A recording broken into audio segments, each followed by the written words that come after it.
नमस्कार विद्यार्थियों, हम पढ़ रहे थे 12th के अंदर पॉलिटिकल साइंस के अंदर आधुनिक राजनीतिक अवधारणा, जो कि खंड ए में फर्स्ट इकाई, ठीक है, खंड ए के अंदर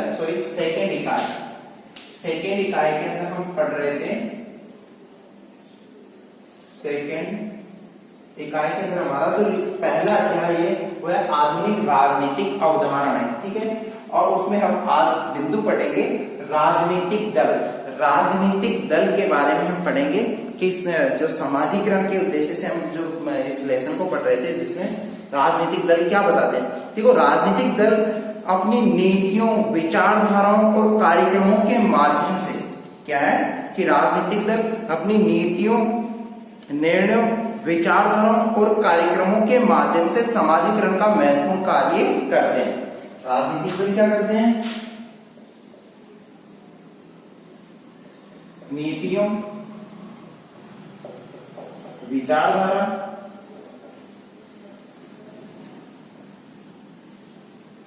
राजनीतिक दल विचारधारा, नीतियों, कार्यक्रमों के माध्यम से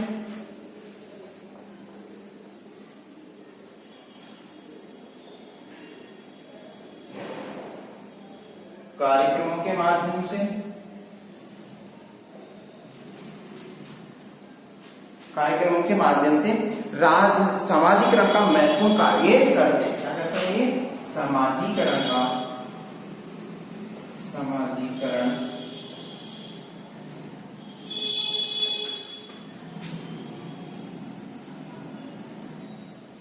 महत्वपूर्ण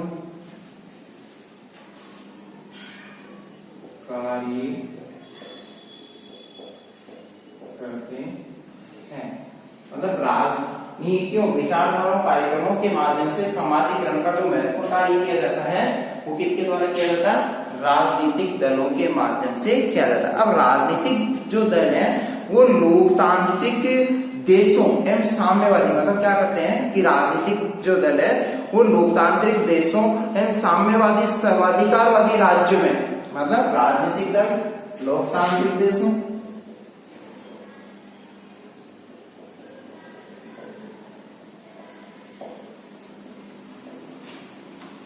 तथा साम्यवादी, सर्वाधिकारवादी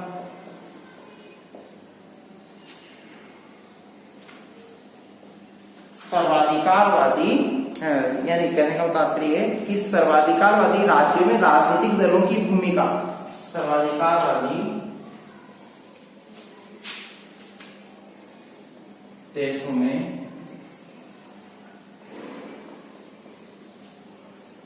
राजनीतिक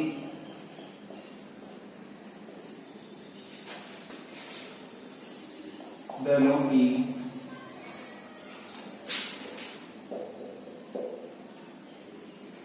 महत्वपूर्ण भूमिका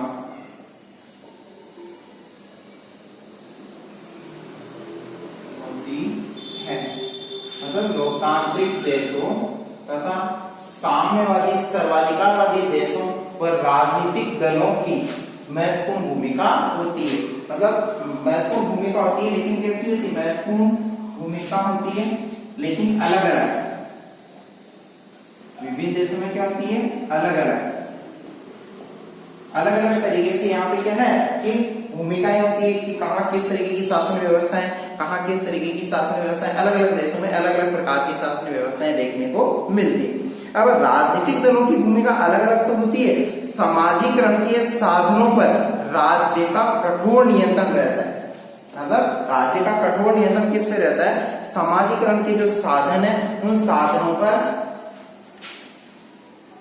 समाजीकरण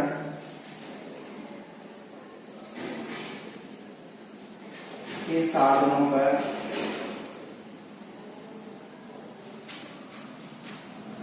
कठोर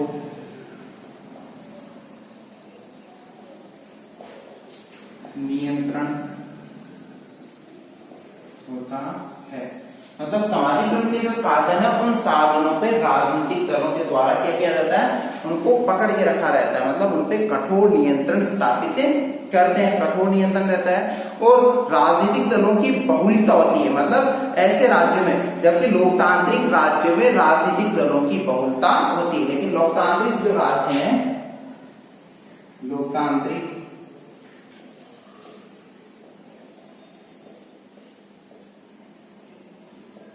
राज्यों में किसकी बहुलता रहती है? राजनीतिक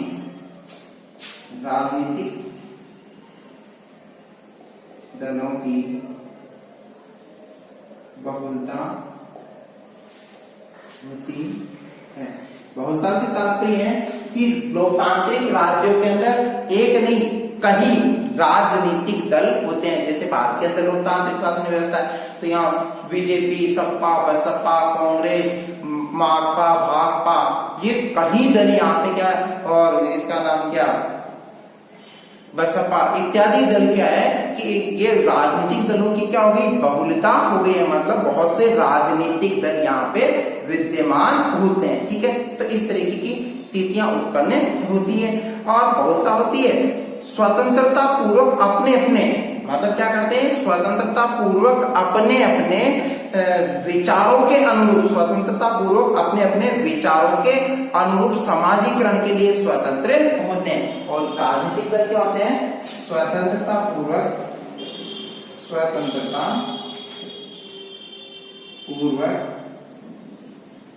अपने अपने विचार, अलग अलग राजनीतिक दलों के विचार भी क्या है, अलग अलग होते हैं, तो अपने अपने विचारों से क्या करते हैं, अपने अपने यानी स्वतंत्रता पूर्वक अपने अपने विचारों के अनुरूप समाजीकरण के लिए स्वतंत्र होते हैं। विचारों से किसके लिए, समाजीकरण के लिए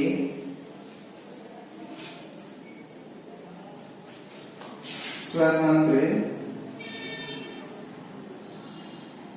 होते हैं, मतलब समाजीकरण के लिए क्या जाने जाते हैं, स्वतंत्र माने जाते हैं। अब राजनीतिक दलों के पश्चात है तो राष्ट्रीय प्रतीक। अब राष्ट्रीय प्रतीकों का क्या योगदान है, राष्ट्रीय प्रतीक। अब देखो राष्ट्रीय प्रतीकों के अंतर्गत क्या बात बताई गई है, राष्ट्रीय प्रतीकों के अंदर कि विभिन्न राजनीतिक प्रतीक, मतलब कौन से, विभिन्न राजनीतिक प्रतीक, जैसे राष्ट्रीय ध्वज, राष्ट्रीय गीत, राष्ट्रीय गीत और राष्ट्रीय दिवस, ये क्या हो गए, ये प्रतीक हो गए। और समारोह, सेना की परेड आदि क्या है, ये आदि के माध्यम से राजनीतिक व्यवस्था तथा राजनीतिक आदर्शों के प्रति नागरिकों में आस्था के भाव पैदा किए जाते हैं। मतलब विभिन्न राजनीतिक प्रतीक, राजनीतिक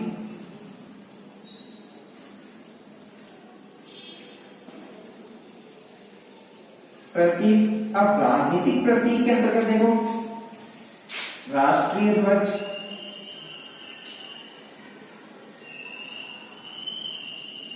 सेना की परेड,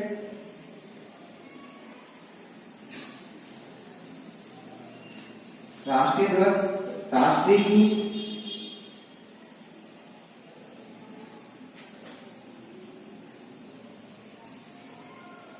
और राष्ट्रीय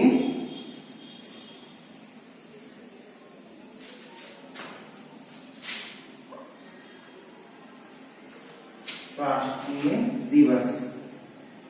अब ये सब क्या है, प्रतीक है। ये राजनीतिक, राष्ट्रीय ध्वज, सेना की परेड, राष्ट्रीय गीत, राष्ट्रीय दिवस, ये क्या है, राष्ट्रीय प्रतीक हो गए। तो इन प्रतीकों के माध्यम से राजनीतिक व्यवस्था क्या करती है, प्रतीकों के माध्यम से राजनीतिक व्यवस्था राजनीतिक आदर्शों के प्रति, मतलब राजनीतिक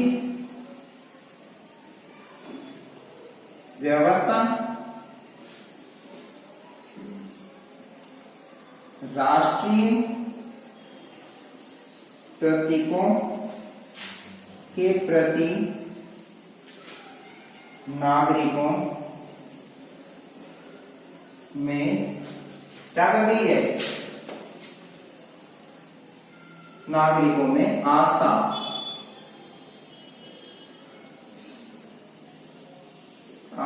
उत्पन्न करते हैं। मतलब नागरिकों के अंदर क्या करते हैं, ये आस्था उत्पन्न करते हैं, मतलब इससे आस्था उत्पन्न होती है। और किसे, राजनीतिक आदर्शों के प्रति, इनके प्रति, राष्ट्रीय प्रतीकों के प्रति, आदर्शों के प्रति लोगों के अंदर कैसे भाव उत्पन्न हो रहे हैं, आस्था के भाव उत्पन्न हो रहे हैं, मतलब सम्मान के भाव उनके प्रति उत्पन्न होने लग जाते हैं। तो मतलब राजनीतिक दल, फिर राष्ट्रीय प्रतीक, जो कि समाजीकरण के अंदर इनकी महत्वपूर्ण भूमिका होती है।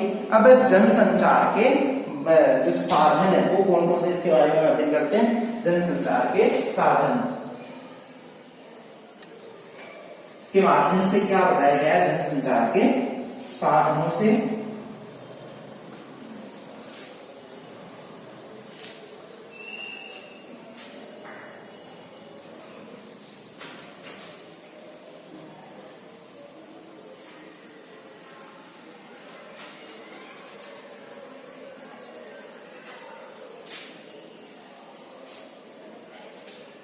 जनसंचार के जो साधन है या माध्यम है,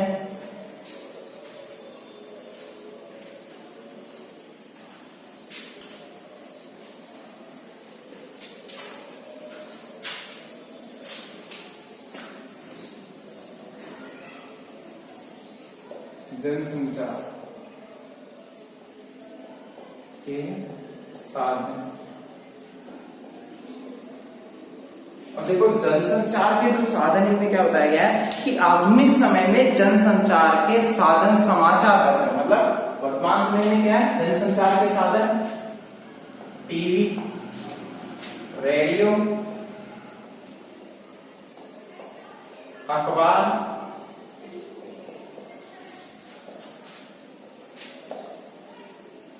इंटरनेट आदि, ये क्या है, जनसंचार के साधन है। ये टीवी, रेडियो, अखबार, इंटरनेट इत्यादि क्या है, ये जनसंचार के साधन है। और इन जनसंचार के साधनों से यानी व्यक्ति के राजनीतिक ज्ञान को तथा उसकी विचारों को दिशा देने का सरकार माध्यम बना चुकी है। मतलब आदि के माध्यम से व्यक्ति के ज्ञान का माध्यम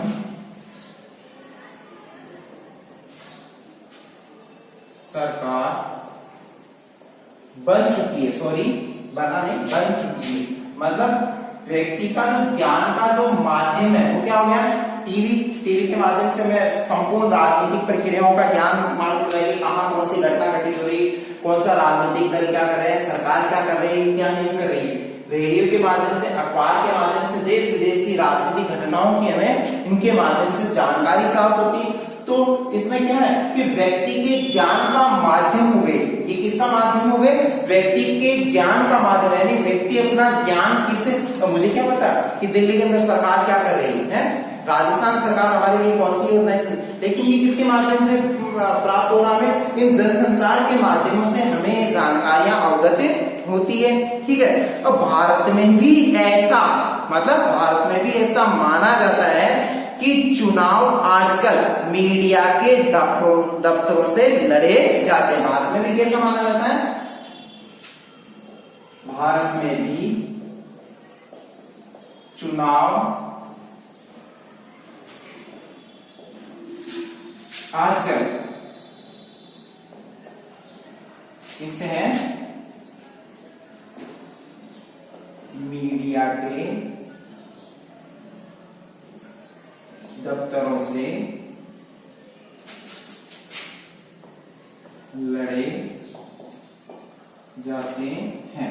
यानी आजकल भारत में भी ऐसी ही स्थिति उत्पन्न हो गई है, यानी भारत के अंदर कैसी स्थिति उत्पन्न हो गई है कि आजकल मीडिया के माध्यम से क्या है कि चुनाव लड़े जाने लगे, यानी सशक्त भारत का निर्माण हो रहा है कि हम किसका उपयोग कर रहे हैं, एक मीडिया जनसंचार के माध्यम का हम प्रयोग करके अपने ज्ञान को चहुमुखी विकास करते हुए और इसको लोगों तक प्रस्तुत करने का माध्यम बन रहा है दफ्तरों के माध्यम से। और कार्यक्रमों से जनमत को प्रभावित करने का प्रयास करते हैं और जनमत को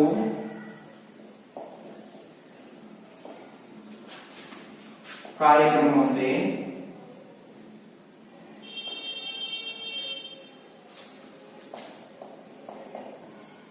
प्रभावित करने का प्रयास करते हैं।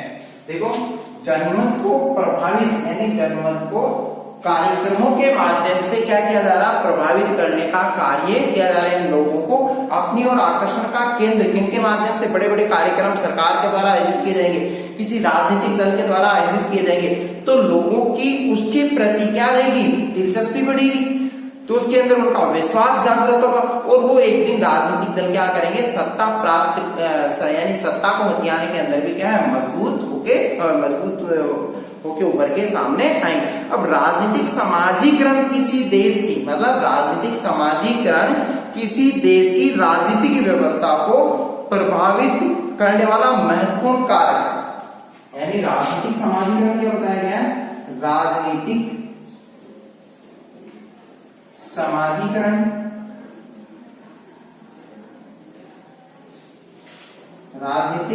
समाजीकरण किसी देश की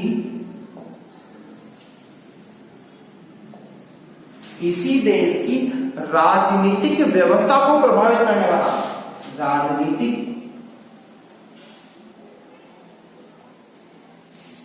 व्यवस्था को प्रभावित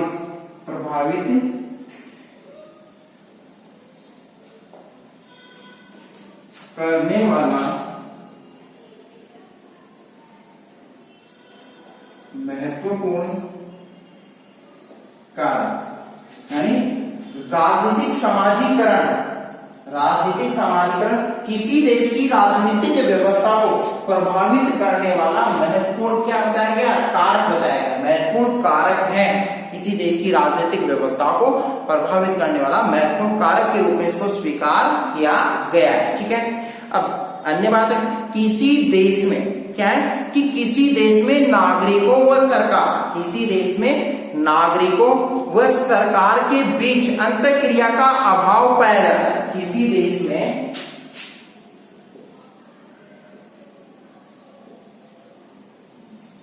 नागरिकों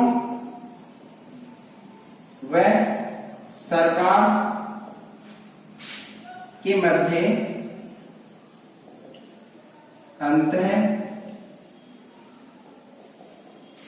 क्रिया का अभाव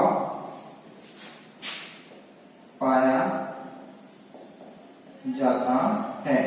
मतलब किसी देश में नागरिकों व सरकार के मध्य अंतःक्रिया का अभाव पाया जाता है, मतलब एक दूसरे के अंदर क्या नहीं होता है, एक दूसरे को समझ नहीं पाते हैं, तादाद में स्थापित नहीं हो पाता है, अंतःक्रिया का अभाव पाया जाता है। और कि सरकारों के कार्यों और नीतियों, मतलब सरकारों के कार्यों और नीतियों को प्रभावित करने में नागरिक महत्वपूर्ण भूमिका अदा करते हैं। मतलब सरकारों के कार्यों व नीतियों को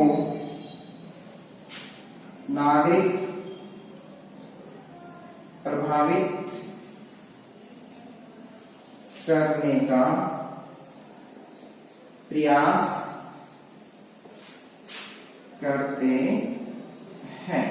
मतलब सरकारों के कार्यों व नीतियों को नागरिक क्या कर रहे हैं, प्रभावित करने का काम कर रहे हैं, क्योंकि उनमें तादाद में स्थापित नहीं है कि एक दूसरे के प्रति सही भाव उत्पन्न नहीं हो रहे, तो व्यक्ति सरकार के कार्यों के अंदर आए दिन क्या उत्पन्न करने लग जाते हैं, इस तरीके से कृत्य करने लग जाते हैं, जिससे कि उनके अंदर क्या है कि विभेद वाली भावना उत्पन्न है, उसके कार्यों को बार बार क्या किया जाता है, उनको रोकने की कोशिश की जाती है। तो जिससे क्या है, राजनीतिक समाजीकरण स्थापित होने के अंदर क्या है कि बहुत ही लंबा समय लग जाता है एक दूसरे को समझने के लिए। ठीक है, और वास्तव में राजनीतिक समाजीकरण का स्तर यानी स्तर का अंतर है, मतलब इस तरीके से राजनीतिक समाजीकरण है वो सही तरीके से स्थापित नहीं हो पाया। इस वजह से ही राजनीतिक समाजीकरण की कमी की वजह से ही नागरिक व सरकार के अंदर तादाद में स्थापित नहीं हो पाता है। ठीक है, तो इस तरीके से आपका ये अध्याय आधुनिक राजनीतिक अवधारणा कंप्लीट होता है। इसके महत्वपूर्ण जो प्रश्न है वो आपको भेज दिए जाएंगे पीडीएफ के माध्यम से। धन्यवाद।